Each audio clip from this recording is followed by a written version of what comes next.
Hello, and welcome to Fiction Fans, a podcast where we read books and other words too. I'm Lily. And I'm Sarah.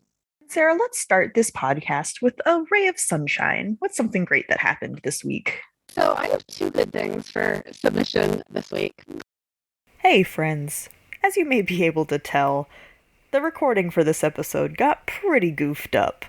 I'm going to spare you the robot for the next hour, plus or minus a few minutes. But that means this episode is going to be pretty rough around the edges compared to our usual editing capabilities. Thanks for bearing with us, and if it's too annoying, we'll see you next week. So I have two good things for submission this week. The first is that our Uncle Gregory was in the area and he came over for dinner, and it was just really nice to see him because I don't see him very often. I mean, neither of us see him very often. Yeah. But so that was delightful. And then my other good thing is that Blake 7 is finally available on BritBox in the US. And I'm a huge Blake 7 fan. My mother watched the episodes on PBS and recorded them on VHS. And so that's how I watched them, is these VHS recordings. And I don't think it's been available in the US since it aired on PBS, way back in the day. So I can finally watch Blake 7. This is all I've wanted for a very long time. Well, I'm going to have to finally watch it. I know you've been telling me about it for decades. Yes, we can make it our galley watch. I mean, it's not Doctor Who. It feels a little bit wrong. It has Doctor Who actors in it. Okay, close enough, sure. So close enough. And there's always the Avon cosplayer. That's true. So there's overlap.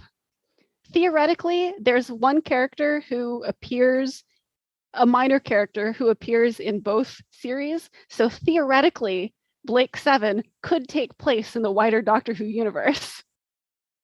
Yeah, I'll take it, sure.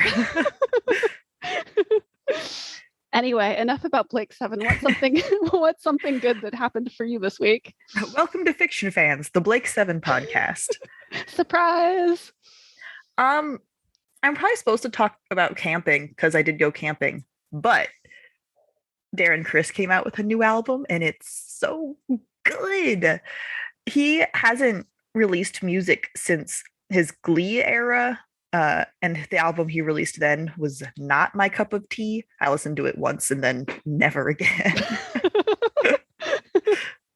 So he started releasing singles from Masquerade recently, and now the whole EP is out, and I love it, which is really nice. And I thought, hey, maybe I didn't give 2017 album enough of a chance. No. I gave it a perfectly fair chance. Well, I'm very happy for you that you have this new Darren Criss music to listen to. Thank you. What are you drinking tonight? I am just drinking iced tea tonight with a splash of simple syrup. That sounds pleasant. Yeah, it's nice. How about you? What are you drinking tonight? So at the beginning of the summer, I made what the recipe called plum wine, but what I would call infused vodka with a whole bunch of plums, because my father has 3 plum trees and doesn't know what to do with all of the plums that he gets. So I'm drinking that with some soda water. A vodka tonic. That sounds delicious. It is. It's lovely. Very refreshing. And have you read anything good lately? I have done a lot of reading because it's been kind of a while since we've recorded. So I read Hemelia Hilo by Rika Aoki, which is this cozy magical realism book that's set in Hawaii. And I started reading it because I just finished The Wheel of Time. Surprise, I finished The Wheel of Time. That's old news by now. I don't think that have we said it in an episode of the podcast? Maybe we said it when we were talking about Brightwash. I think we mentioned it, but didn't get into it. Yeah. But anyway, so I finished Wheel of Time and I needed a change of pace. And this was just really a delight. She has a sci-fi novel that's coming out, I want to say on September 22nd, end of September, and I am very, very excited for that. So I read Awesome. that, and I read Red Seas Under Red Skies as part of a buddy read exchange with Benjamin at Literature and Lo-Fi, and I liked that more than I liked the Lies of Locke Lamora, so that was good. And then I also just finished the other day, I finished reading The World Gives Way by Marissa Levine. And I would say that that is probably one of my favorite reads this year. It was very good. Ooh. Sci-fi, depressing, but very good. Sometimes you need a depressing book.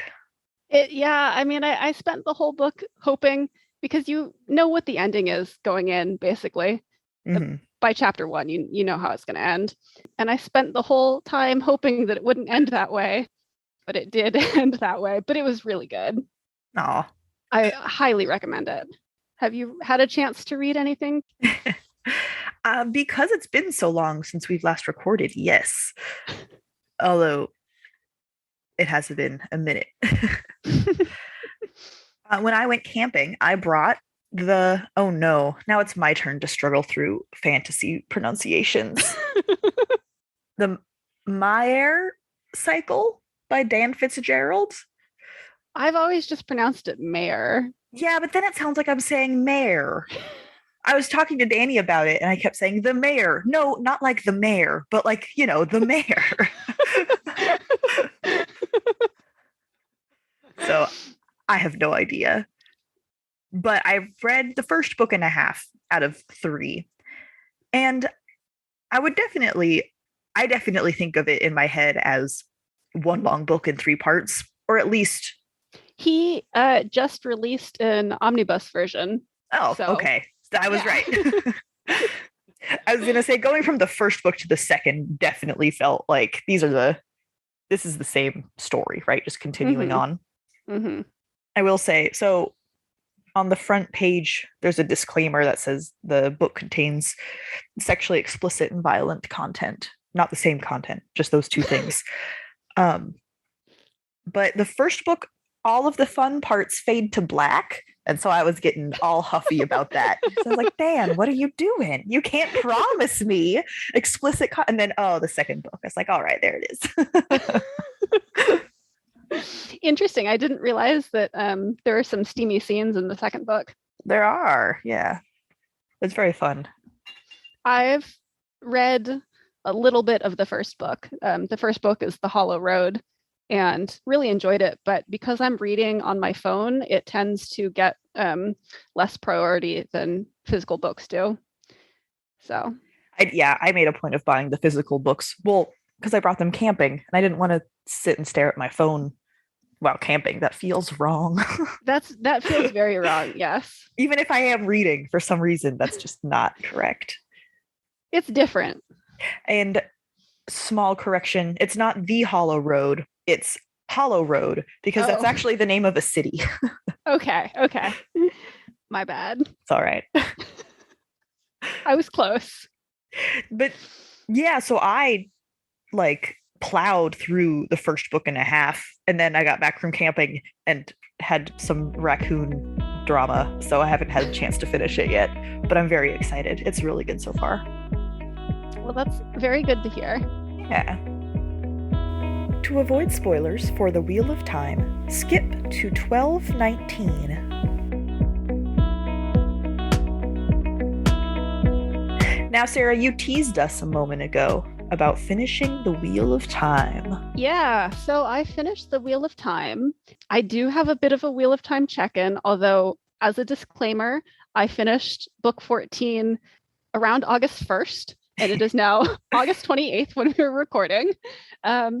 So I do not have these events fresh in my memory, but overall, I enjoyed it. I found the conclusion satisfying. I did think that there were a little too many descriptions of battles. Like, this book is 1,100 pages long, right? And it's basically just one long battle, or a lot of battle, like a lot of battles back to back to back. And there are only so many times I can read about the stench of battle and how tired everyone is. And like, also the first couple of battles in the beginning of the book don't feel urgent because like, it's they're fighting for the like essentially the end of the world, but like you also know you still have another 900 pages left. So nothing that happens now is going to be that impactful or that major. So I had battle fatigue. And also, like, given that it was the final battle and given the scope of this final battle, it wouldn't have made sense for there to be no deaths, but I also did not want there to be any deaths. And there were some deaths that I did not appreciate. And then my final note is just fuck Gawain. No, seriously, like fuck him. He is the absolute worst. Egwene deserved better. I saw someone on Twitter say that he was toxic masculinity personified, which is so accurate. Like he is the literal worst. I hate him so much. I hate this dude. Good thing it's over then. You don't have to read about him anymore. I don't, but oh my god, he's so frustrating. Like he is the reason why Egwene dies, and he's stupid about it. Like it's anyway, okay. I'll stop ranting about him. But he's the actual worst, and I will be interested to see how that is portrayed in the TV show.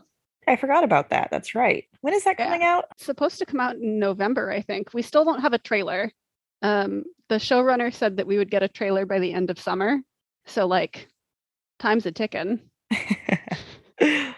Well, I'll probably watch the show. I can watch a show much quicker than I can read that dang series.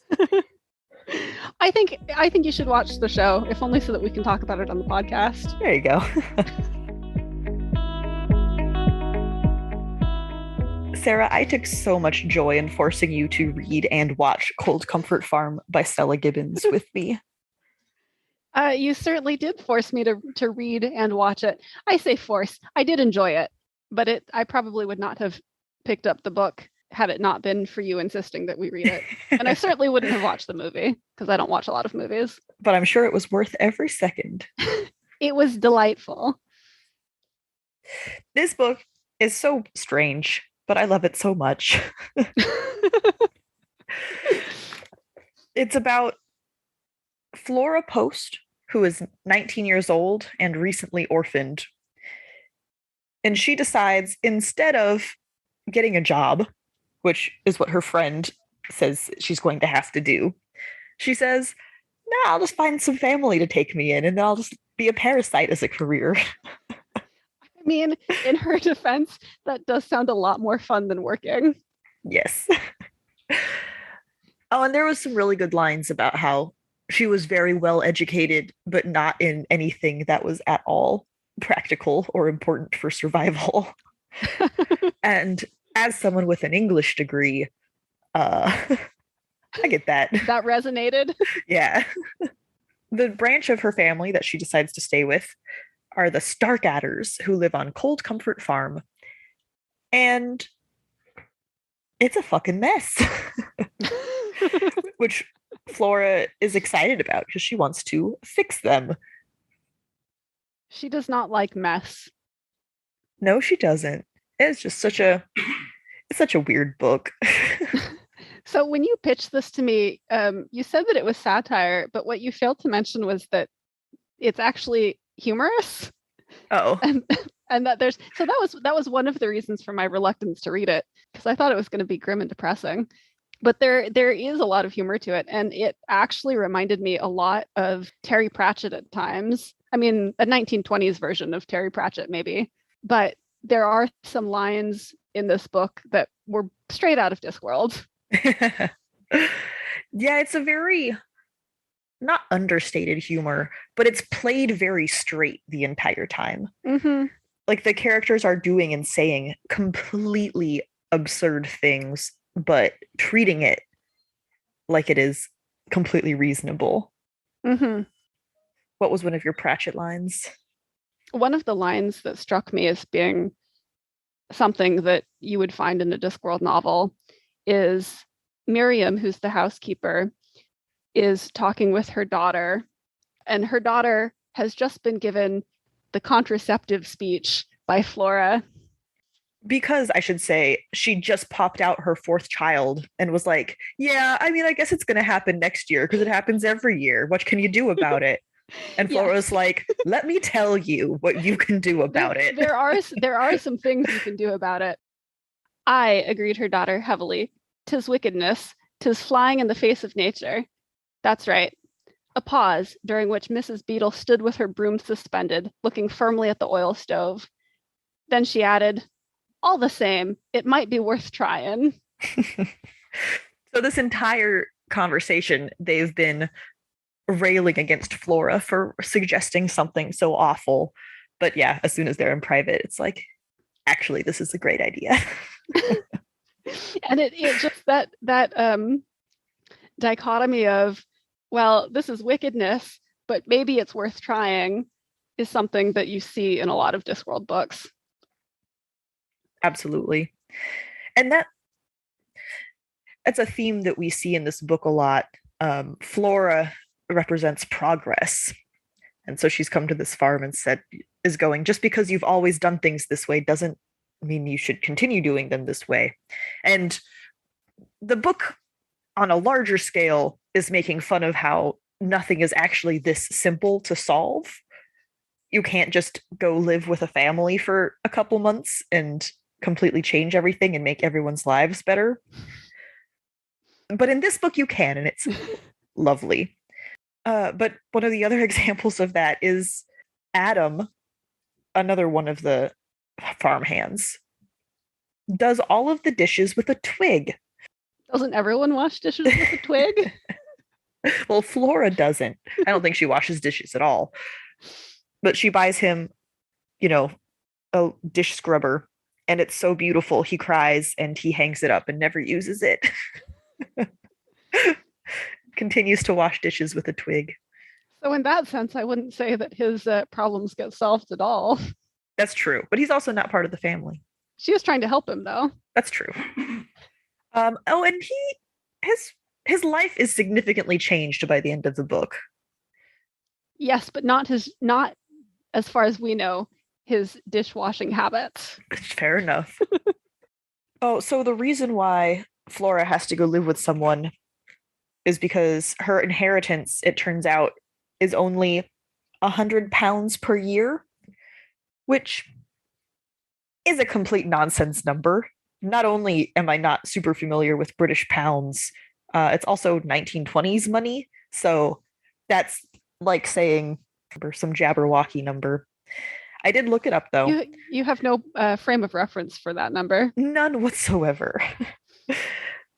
Maybe, it could have been the author making a joke about, oh, I only get 100 grand a year, like who knows? It's not, though. I looked it up, and translating pounds to today's pounds and then into American dollars, because that's what I understand. That's like saying she makes a little over $9,000 a year, or receives from her inheritance. So I get it. Yeah, that's not enough to live on. Certainly not in the places that we live. That's true. You mentioned Miriam earlier, Mrs. Beetle, who is dealing with her daughter's abundance of children. And she has a really wonderful plan for doing so. It's maybe one of my favorite parts of the book that I did not remember. And I got there and was like, this is the best. Do you want to explain what her plan was? Yeah, she was going to train them all up to be jazz musicians. As one does. Yes, of course, as one does. Because jazz bands make however much money per gig.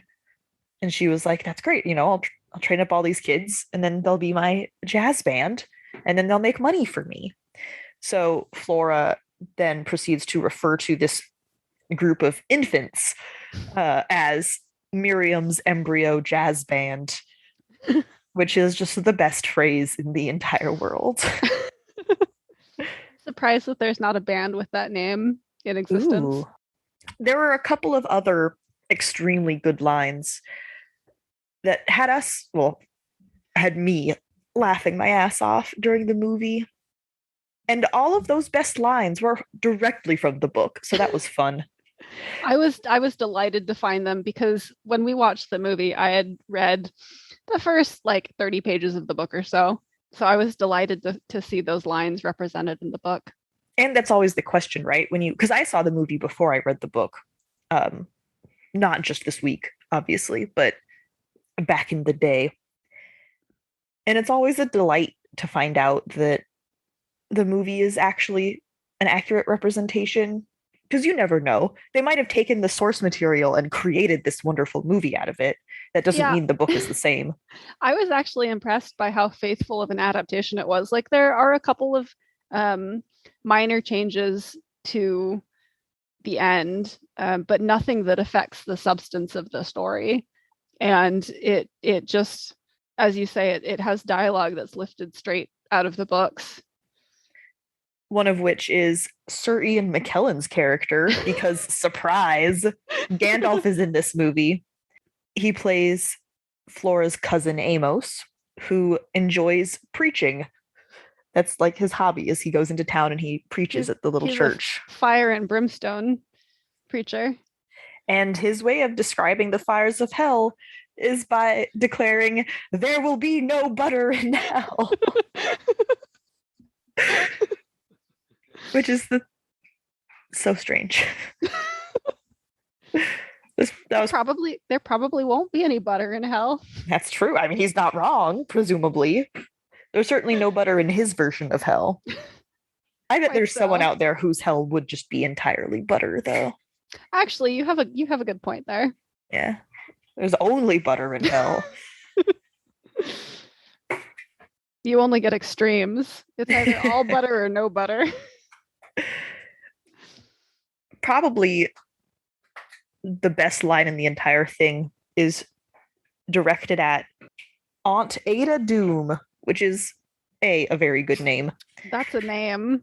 And B, she is the sort of matriarch of the family who never leaves her room, catered to hand and foot, and has just throws a total fit if anyone leaves the farm ever, or if anything changes. So she's definitely the main, not antagonist, but stumbling block for Flora to enact these changes for these people's lives. And her refrain through the entire book, why she is so unwell and why she needs everyone to do what she says, is that when she was a little girl, she saw something nasty in the woodshed. Now, we never find out what this was. It's just constantly repeated that she saw something nasty in the woodshed. And everyone just kind of, tiptoes around her. But at one point, one of Flora's friends is visiting. And as Aunt Ada says this, he just turns and says, "But did it see you?" That's actually a scene that I think works better in the movie than it does in the book. I enjoyed it in the book, don't get me wrong, but the actors play it with such like panache in the movie that it's so hilarious and pitch perfect. Absolutely. The thing about this book, because it is so far removed from me just as a person, right? Like it's almost 100 years old and satire of a genre that I don't actually read all that much. There are lines like that I don't necessarily pick up as supposed to be a joke right away. Mm-hmm. But when it's said in the movie, just like that really, really good clap back. Yeah, it lands perfectly. It does land really perfectly. Were you confirming that this book is indeed almost 100 years old? I was looking. Yeah, I wanted to see if I could find the initial publication date, and I didn't. There's a letter from Stella Gibbons to her editor or publisher or a person she admires as the foreword. And that's dated 1931 to 1932. So it's not quite 100 years old, but getting there. I said almost. Oh yeah, I just wanted Yeah. to check and see if I could find an actual date. Mhm. It's funny though, because for all that this book was written in the 30s, there are some aspects of it that still ring very true to today. For example, one of Flora's suitors, a Mr. Mybug, is writing a book, and his book is a book about how Wuthering Heights couldn't have been written by Charlotte Bronte, and how the Bronte sisters couldn't have written their books. They were all written by their alcoholic brother. And it struck me as just so like modern, because we still get people claiming that, you know, women can't write these things, and it's all the man's doing. Is that modern, or are the people today just troglodytes? Well, I mean, it remains a modern problem that one can satirize. Indeed. He also has the third line that I have picked out as the best lines in the book. His go-to pickup line is walking up to a lady and asking, "Do you think women have souls?" Man, that's just romance right there. Like, that's what I want to be asked on a first date. God, and not even a date. He just saw Flora sitting in a restaurant and like went over and sat at her table. And her interior monologue is pretty damn good there. Like, oh no. He is treated with the respect that he deserves, which is very little. That's true. So before we move on to the spoiler section, why should you read Cold Comfort Farm by Stella Gibbons? I think this book has value on a couple different levels. One is, like Sarah mentioned, it's very funny. It's very quiet humor, but it is extremely funny and well written and just an enjoyable read all around. And I don't think this is a spoiler. It has a happy ending. So that's like, this book is just very weird, but also very, like, always puts me in a good mood because I am just baffled and delighted the entire time. I feel like if you enjoy Terry Pratchett and you enjoy Jane Austen, this is kind of a combination of the two. Well, that was going to be my other comment, is that I do find value in reading old things because it is broadening. You can, both old and new stories have different pros and cons, and it is just a little window into what Stella Gibbons was feeling in 1931, which is neat. Like, I just think that's really cool. And especially, like you said, with how it's not really that different. There are some bits that I wish resonated less. And so it's cool to find those similarities. Cool or sad that we still have them. Okay, that the misogyny thing, yes, but a lot of Flora's musings about how the problem that everyone over 25 has is not having enough money, or like suddenly having to support herself, and even though she's been like had a great education, she has no actual survival skills in the real world, or she's constantly trying to write a book. Flora Post is in the book and is doing some ridiculous purple prose. It's like all of those things are also familiar and less sad.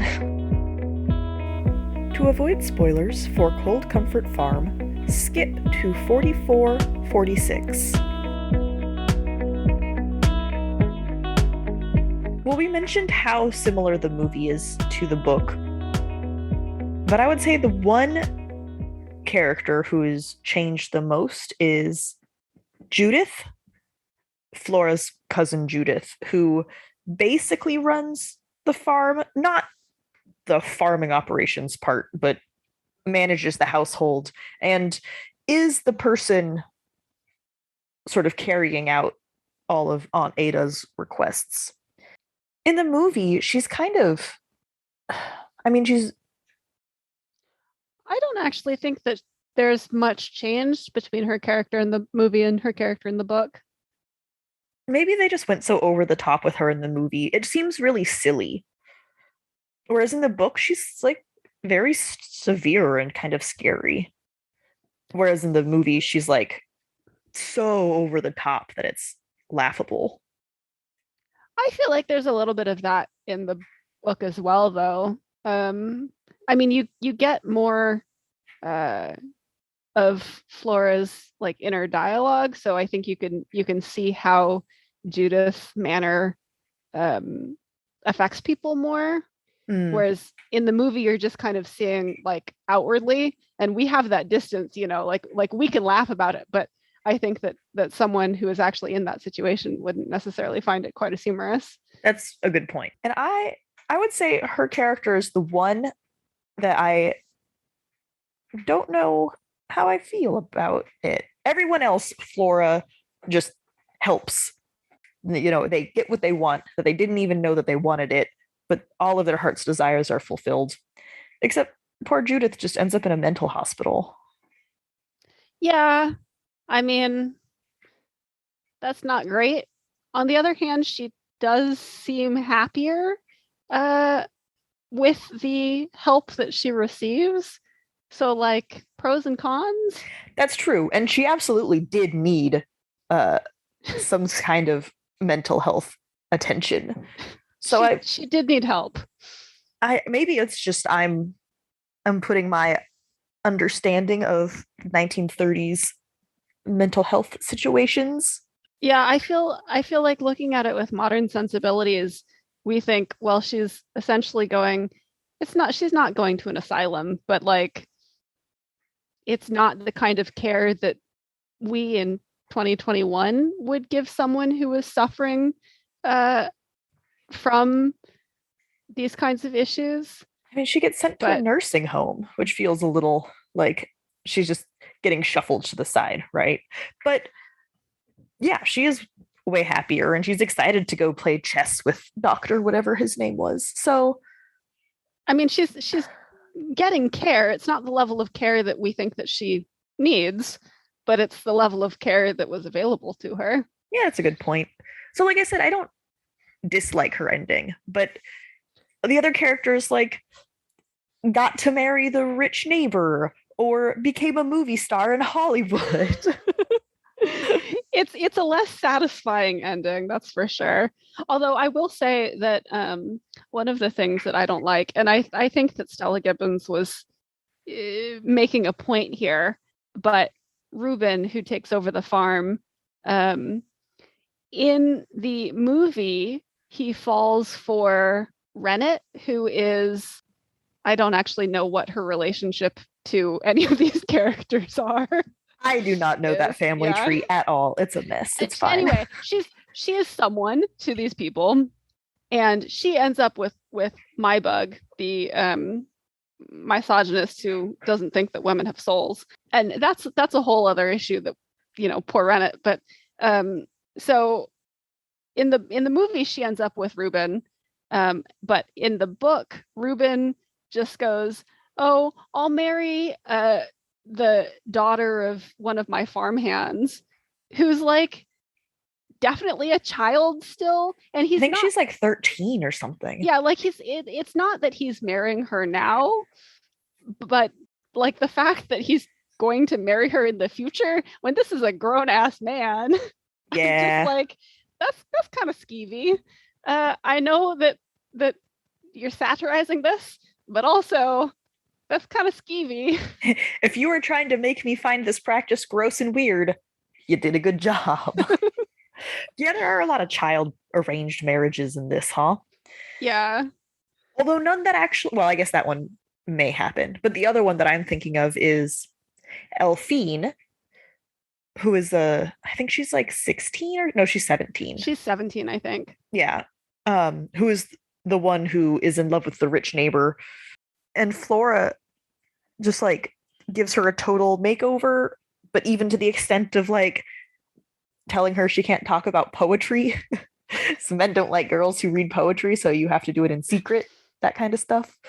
And so that whole thing would feel bad, except it gets Elphine out of her arranged marriage with her cousin Urk, who is horrifying.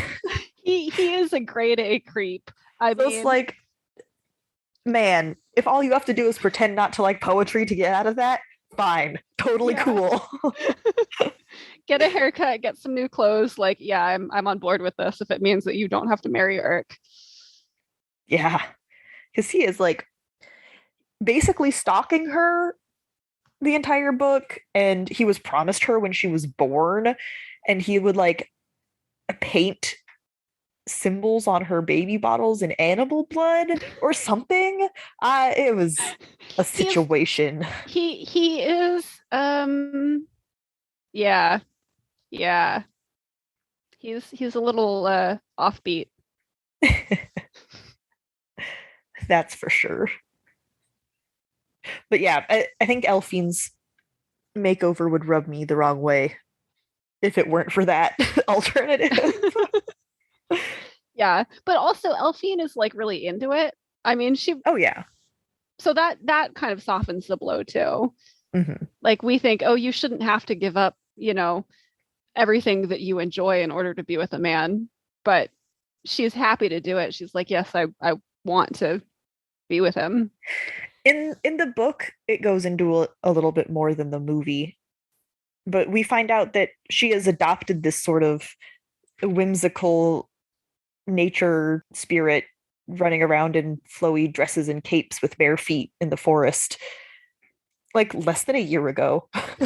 It literally is just a phase. Yeah. And we find out that she picked up all these habits from some kooky crafting lady in town, like some shop owner, probably just because she was the first person who ever paid attention to Elphine, who isn't like a creepy stalker. And who was nice to her, yeah.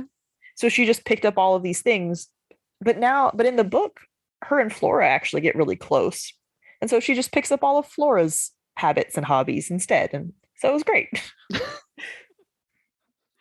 She had a new person to imprint on. I mean, I hope that she learns to be her own person, but that's maybe outside of the confines of the novel. The last thing I wanted to talk about was Ada Doom, which is still the best freaking name in the world. I mean, it's a good name. And it's also a name that you have to say, like, you can't just say the first name or the last name. You have to say the full name whenever you speak about her. Absolutely. So she is sort of bludgeoning the family into doing what she says by not laying on her health, but well, she learned early on that it was convenient for her to be mad, so she plays up that aspect. Yeah, and Flora realizes right away that there's not really anything wrong with Ada Doom. It's almost entirely an act to get people to do what she wants. And Flora does eventually call her out on it. And this was maybe the cheapest transformation, writing-wise, because Flora Post just has one conversation with this lady after butting heads with her for a whole book. And it's also not a conversation that we see, really. Yeah. Like it's an off-screen or an off-page conversation.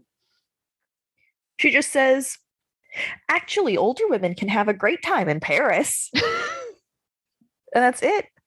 Ada Doom goes, well, all right, I'll go to Paris. Like, what? I guess it does fit with the ongoing theme that the other characters or the people in Cold Comfort Farm just never considered living life a different way. And so having this sort of chaotic, or not the opposite of chaotic, but this new influence revealed to them that things could be different. They didn't even know it was an option. Sometimes you just need a new perspective, and that's what Flora Post provides. Yeah. It is such an absurd concept that she just whirls into their lives and starts meddling, and it all works out fine. You really expect in this story everything to blow up in her face at some point, but it doesn't. Which was nice. I mean, sometimes I just want to read a book about things going well. Yeah, it's completely absurd, but there's a super happy ending. She literally flies off in an airplane at the end, like into the sunset with her love interest. Like, all right. Who is also her cousin, but Oh, as one rich does. people. Yeah. Hey, yeah. How come people in these like society books always know everybody? I feel like society is a really, especially the higher echelons, and I wouldn't know because I'm no sort of society, but from my understanding, it's a very small community, like very small insular community. So it makes sense that people would know each other. That sounds miserable. I mean, I'm not disagreeing with you there.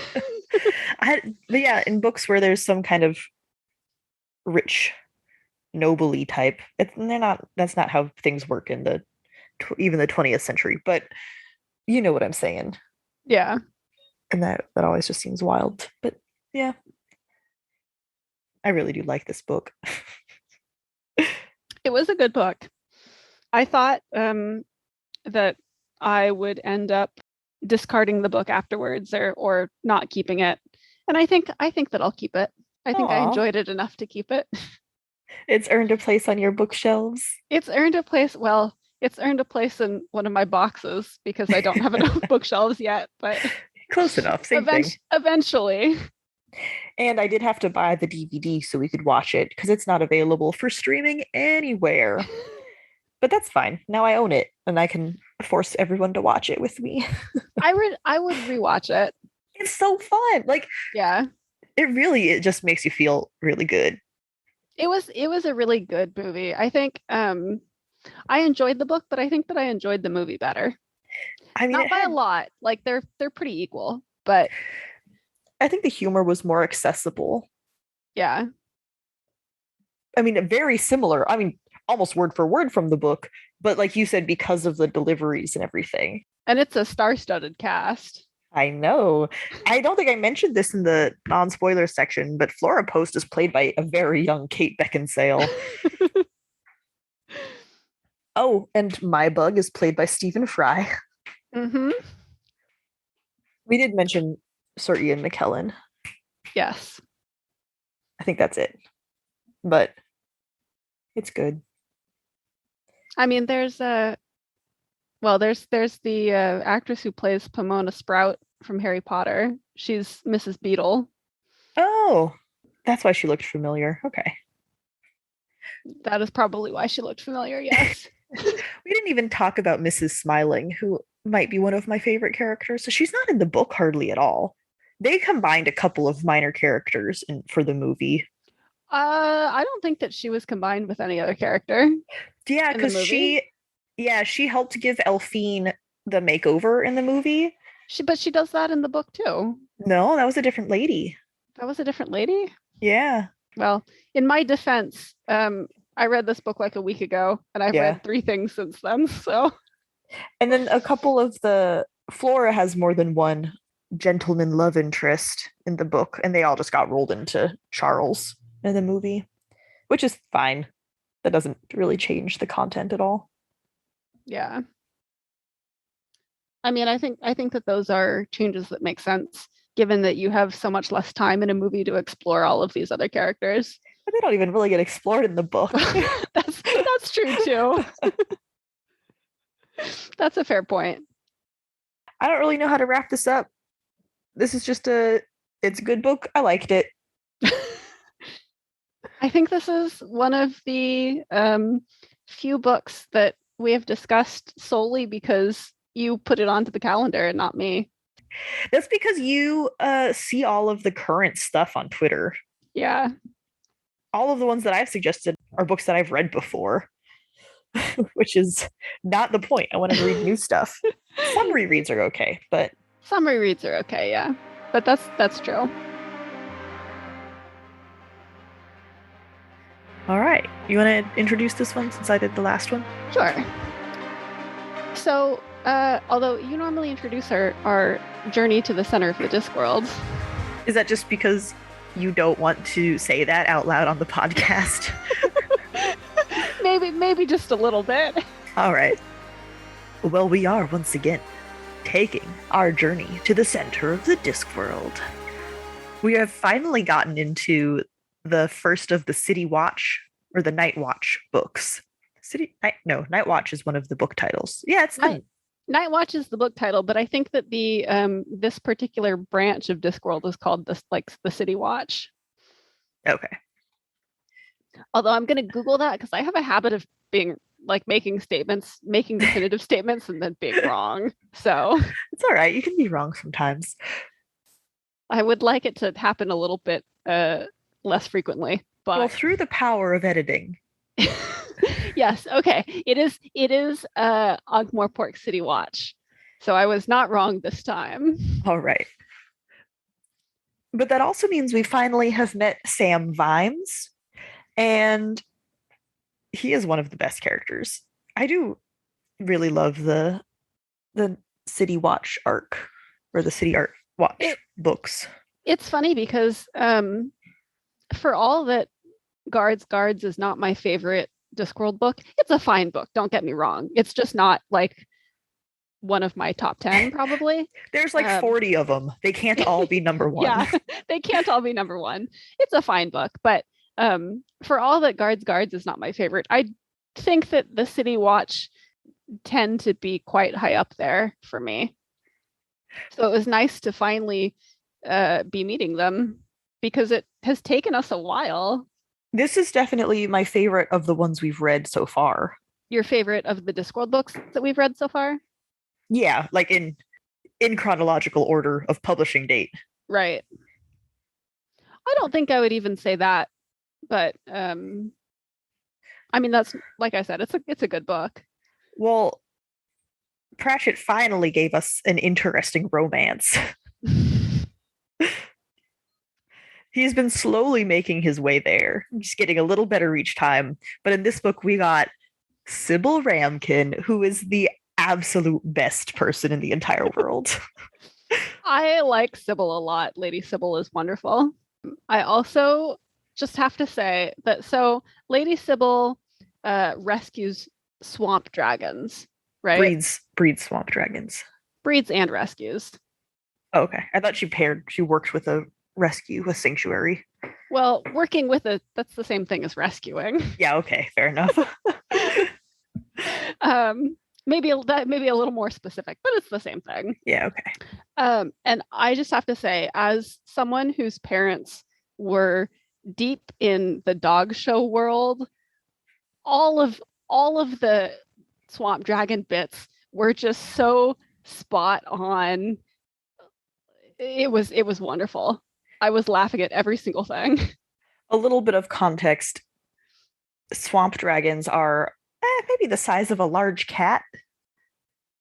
Basically, swamp dragons are the pugs of the Discworld. There's actually a quote about how they are not well-designed creatures. Let me see if I can find it. You pulled 4 pages out. Dragons are secretly pugs. Well, no, the most of my notes were more generally the comparison between dragon breeding and dog showing. Mm-hmm. But there's a line, I'm afraid they're not very well-designed creatures, dragons. And as someone with a pug who needs to go to the emergency vet way more frequently than I would like, that line just it struck me in my heart. I think that swamp dragons are the pugs of Discworld. Swamp dragons, because they are very definitely different from, I think they're called noble dragons. Yes. In this book, which are the big scary ones. Noble dragons are the dragons of fantasy. The traditional fire-breathing, big scary things. Well, swamp dragons breathe fire. Not effectively. Okay. They spit embers. um, And then they blow up more like as not. yes. So this book is primarily following the City Watch, which has 3 whole employees in the whole thing, while they're dealing with the fact that suddenly specifically the Night Watch and not the City Watch. Oh, okay. Well, then why is it called the City Watch arc? That's silly. That is a little bit silly, but the Day Watch and the Night Watch are two. Well, I guess they're both City Watch, but yeah, Day Watch and the Night Watch are two separate things. Okay. Well, the Night Watch, led by Sam Vimes, dealing with the fact that a dragon has been seen in Ankh-Morpork, and it's attacking people and burning things and making itself a nuisance. But dragons have been extinct, so it's like, where the hell did this thing come from? We as readers know that it was summoned. That's like that's on the back of the book. I can say that. It's being summoned into existence just for the attacks. But Sam goes to Lady Sybil because she's the only person who knows anything about dragons, even though she only deals with the little teeny swamp dragon variety. And she's just really great. She has a force of personality that is often used to great effect to get people to do what she wants in a very effective way. I feel like this is one of the first times in the Discworld novels where a love interest has had a well-rounded character that stands up as a character on her own rather than just being there like to fill in the love interest slot. Definitely. She has not even a hobby. She has a career. Is she the first one that actually does stuff? I mean, she has interests outside of her love interest. Yeah. Which are all of these very cute swamp dragons. And her passion for swamp dragons is what makes Sam Vimes develop feelings for her, which is very cool. It's not, oh, I saw this cute girl once and now we're in love. He actually admires her passion for these weird little creatures, and that's really fun to see. I also really appreciate that she's a plus size woman. Like she's not, and she's older too, so she's not your standard stereotypical love interest. Mm-hmm. I don't know. He describes her as like a Valkyrie, right? Just huge in every I guess, yeah, probably still plus sized, but I definitely saw the height mostly in my head. Oh, I've never imagined her as being particularly tall. Like my mental image of her does not include height. Really? Yeah. I swear she's described as towering. Maybe it's just, again, her personality. Who knows? I think that's more her presence and less her actual physicality. I will say that I'm pretty sure that in the Watch TV show, which I haven't, in all fairness, I have not watched it yet. I may or may not watch it because I've heard less than flattering things about it. But there's a recent TV show that follows the Night Watch that came out on BBC this year or last year or something. And I think that she's played by a very slender, beautiful woman, which is great. I'm sure the actress is lovely, but that's not Lady Sybil. No.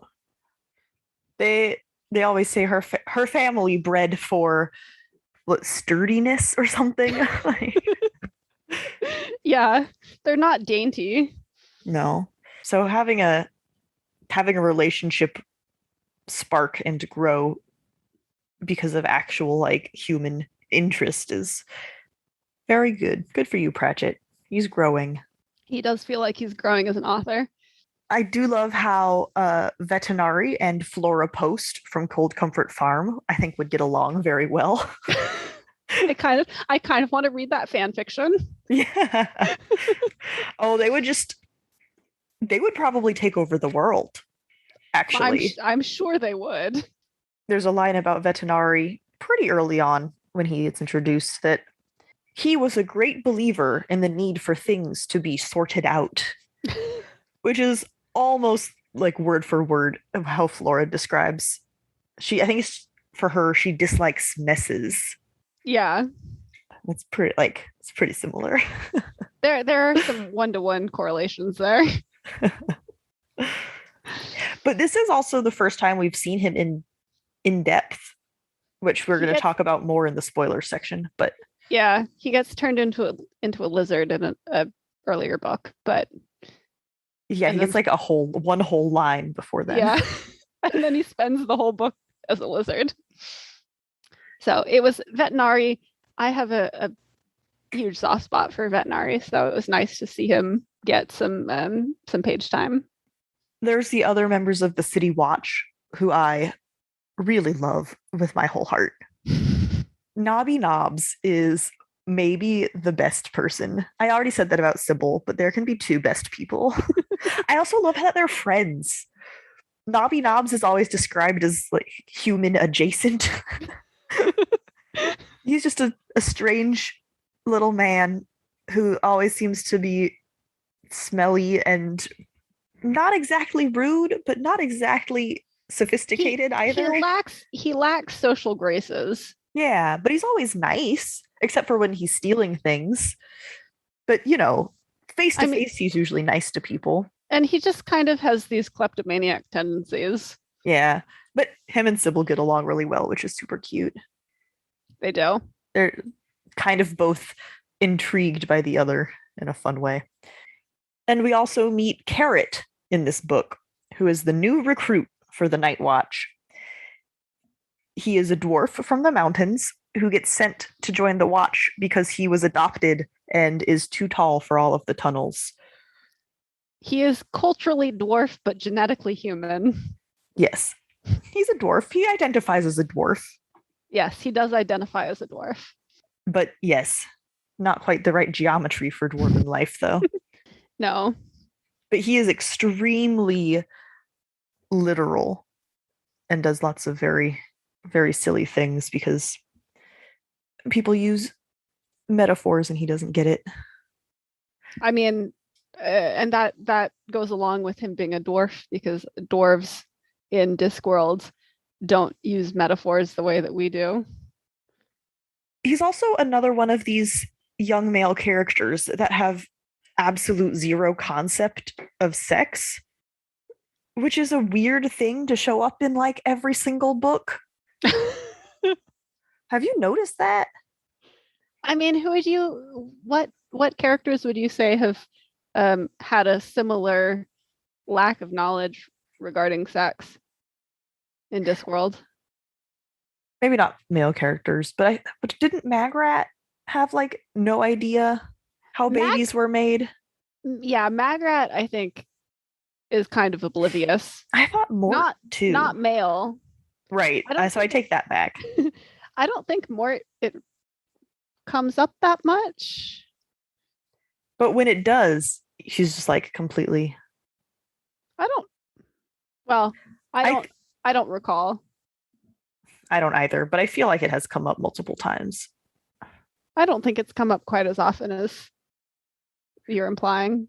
Well, I can't remember any of them, so. I mean, neither can I, so we're kind of at an impasse. Yeah. Well, I would say that me not remembering them is maybe a point in your favor. Probably. I'll take that point. But it's true that Carrot just does not really have any kind of understanding of sex whatsoever. Yep, that's all. It was more interesting when I thought there was a bunch of them, but I really do think that it comes up more than once. Whatever. We mentioned how Vetinari is a character from earlier books, although this is really where you actually get to see him do anything. There are a couple other points in this book that I think really encapsulate the Discworld reading experience quite well, because there are some references to earlier books that, if you have read them, are really fun Easter eggs. But if you haven't read them, you still get the joke. Like, it does not affect your enjoyment or understanding of this book at all. I'm thinking specifically of in Sewer Ants.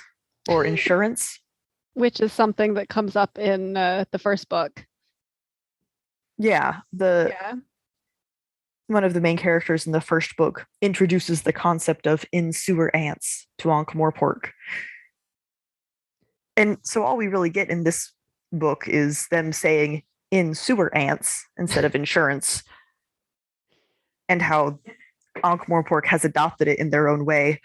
But then it, like, when people ask, do you have to read them in order? That's the kind of thing. Like, by reading it in order, you'll get that reference.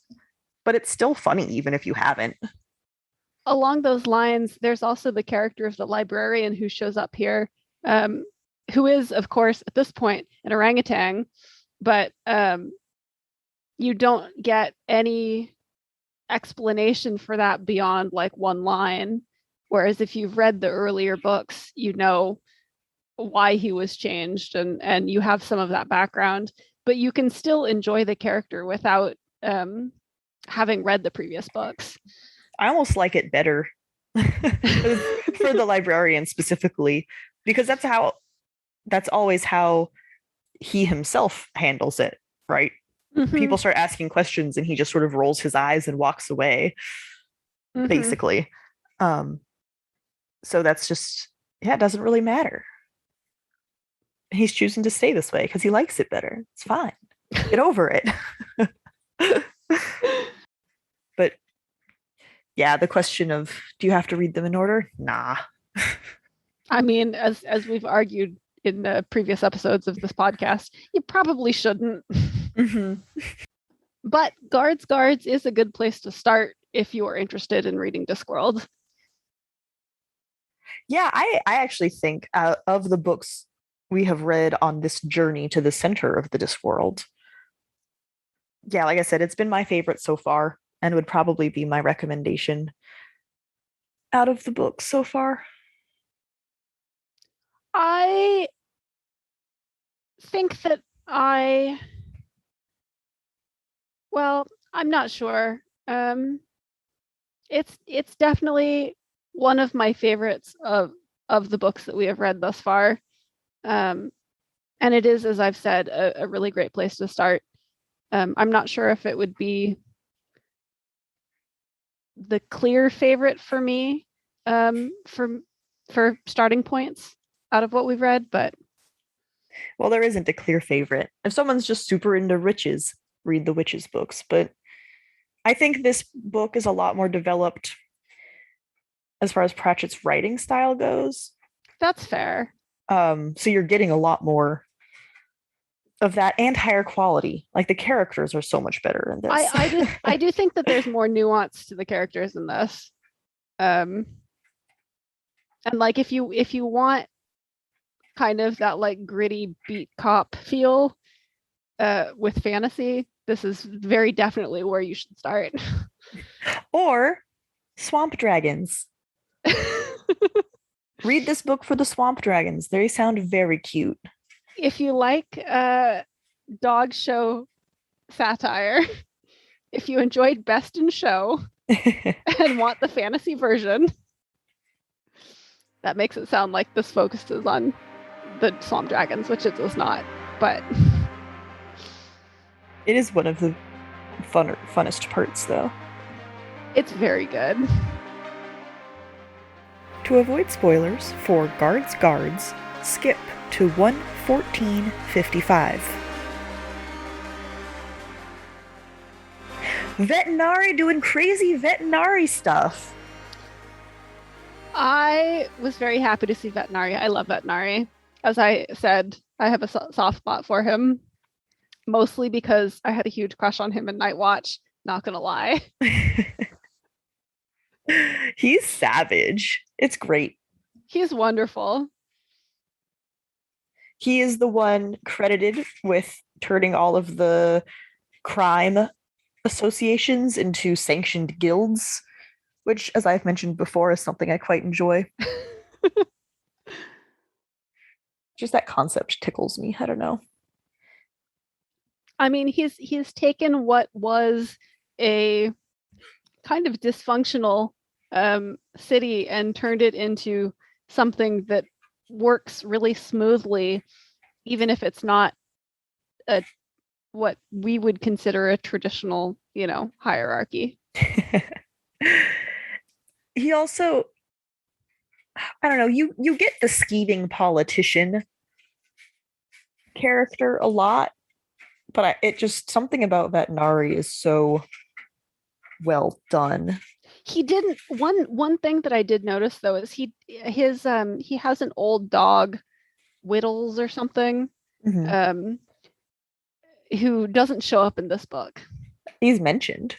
Is he mentioned? Yeah, so I don't remember seeing him mentioned. when they are trying to figure out how to get rid of the dragon, he is offering a cash reward, and all of the heroes are like, Oh you have to yeah. offer me half the kingdom and your daughter. And it's like, I don't have a daughter, I have a dog. And an aunt. Yes. Yeah, that's true. But I feel like his dog is a lot more prevalent in later books. Like you don't actually see his dog on screen or on page.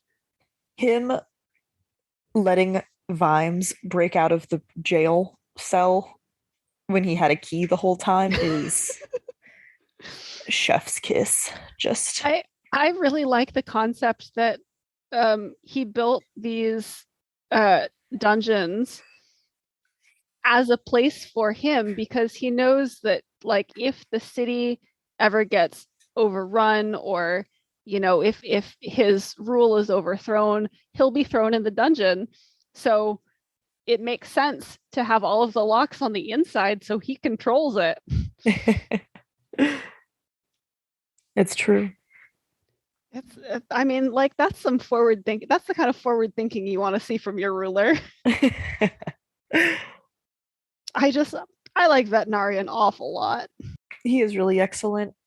And also just the way he so calmly rolls with everything is really enjoyable to read. It gives him such a quiet power. Like we don't really see him flex ever. But the fact that he never feels the need to makes you assume he has something up his sleeve, right? Yeah. Okay, I'm going to say that this comes up a lot in Pratchett's works, and I don't think I'm wrong this time. But the 1,000,000 to 1 chances refrain. That does come up a lot, but I think this is the first time in what we've seen that it's actually expanded upon, and then it just gets mentioned, in later books. The quote that comes to my mind, and may not even be a correct quote, is 1,000,000 to 1 chances work out 9 times out of 10. I'm pretty sure that happens at some point. But in something very similar, yeah. But in this book, it's a last-ditch effort with 1,000,000 to 1 chances always works out. So just the scene of the Night Watch doofuses trying to reduce their chances and calculate like how much nonsense they have to do to get their chances down to 1,000,000 to 1 is if we stand on one foot, and wave our arms out and hold this or that and wear a hat on our head. And then I'm a little disappointed we had to put this in the spoiler section, but it is actually a spoiler. But more of Pratchett's dirty humor. The big bad dragon is not defeated, but no longer attacking the city or ruling the city because one of the little swamp dragons fights the big dragon, but ultimately they end up going off and having babies together. I mean, it's a mating call. Yeah.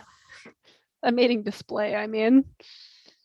But the way the swamp dragon gets competent enough, able to like actually go head to head with this noble dragon and we should specify first that this is not a quote unquote regular swamp dragon who has, the regular swamp dragons have some ability to breathe fire, and like he's a throwback, he's a runt, he's completely, or not completely, but quite different from his the rest of his litter. We're led to believe it is some sort of inbreeding accident, or not accident, but yeah, mishap. Yeah.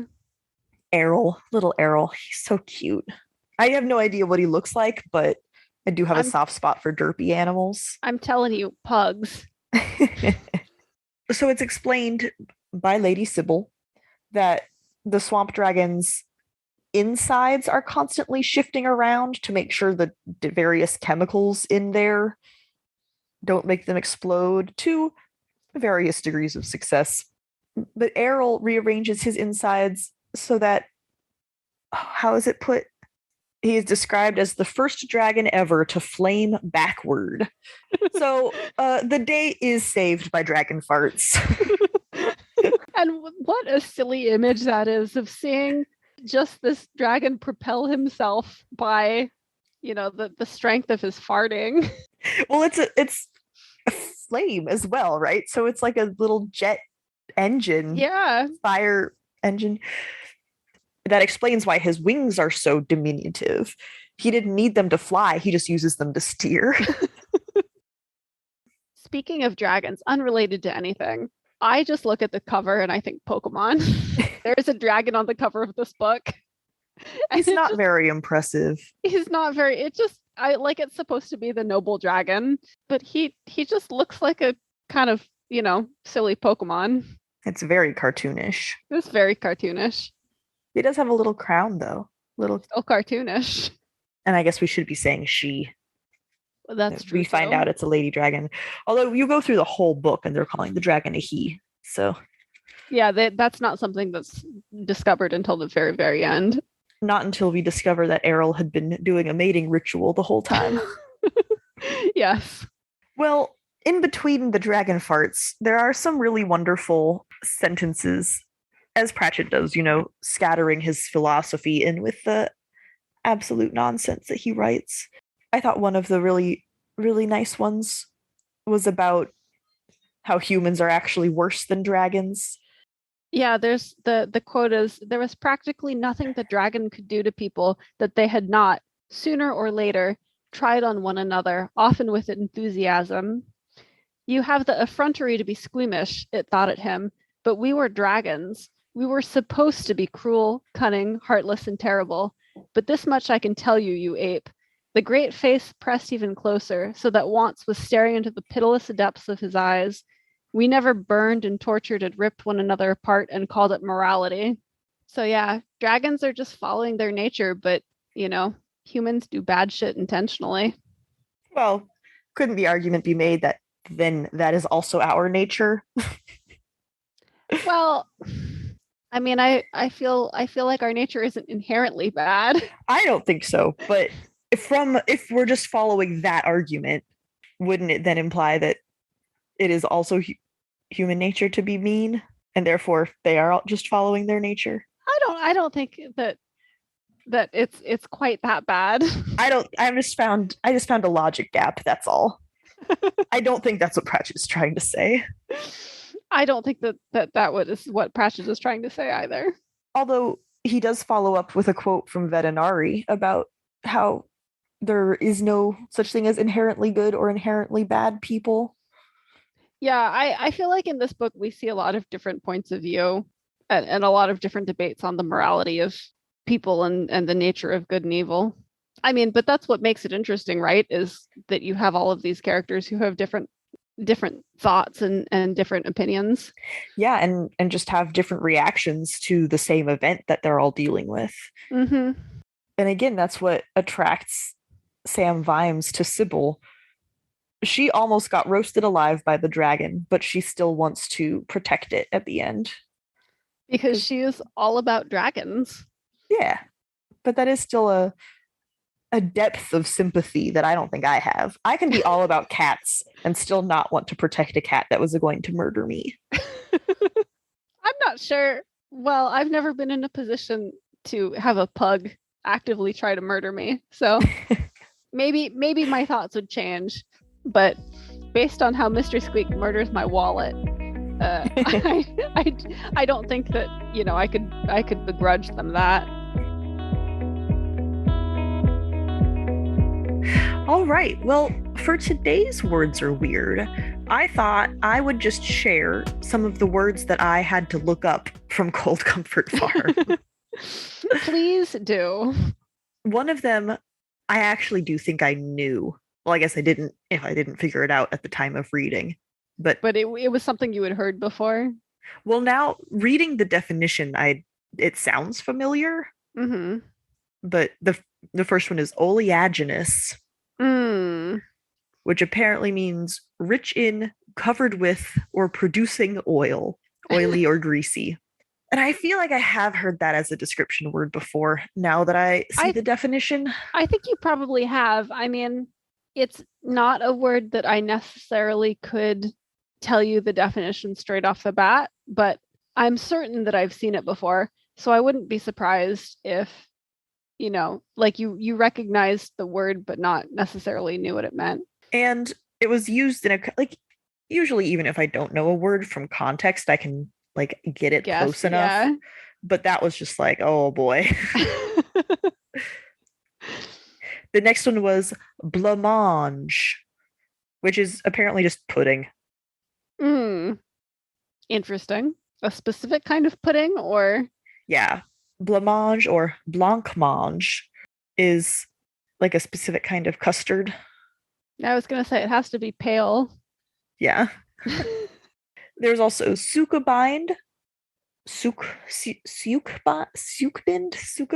whatever. It's just some kind of flowers. I'm not sure if is it real flowers? I guess it is. Yeah, it's like a white trumpet shaped flower. Yeah, I was going to say if you can find a definition of it, it's probably a real thing. I couldn't. When I searched sukebind, I just got a bunch of articles. What does sukebind represent in Cold Comfort Farm? Well then. So, and then the last one was batrachian. And I would never have guessed this in a million years. What's the definition of batrachian then? Relating to or denoting batrachians. That's a helpful definition. Well, luckily there are pictures with it. It's frogs. Oh. A tailless amphibian of the order Anura, a frog or toad.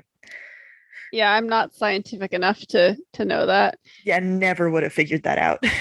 Anura, how is Anura spelled? Anura. Okay.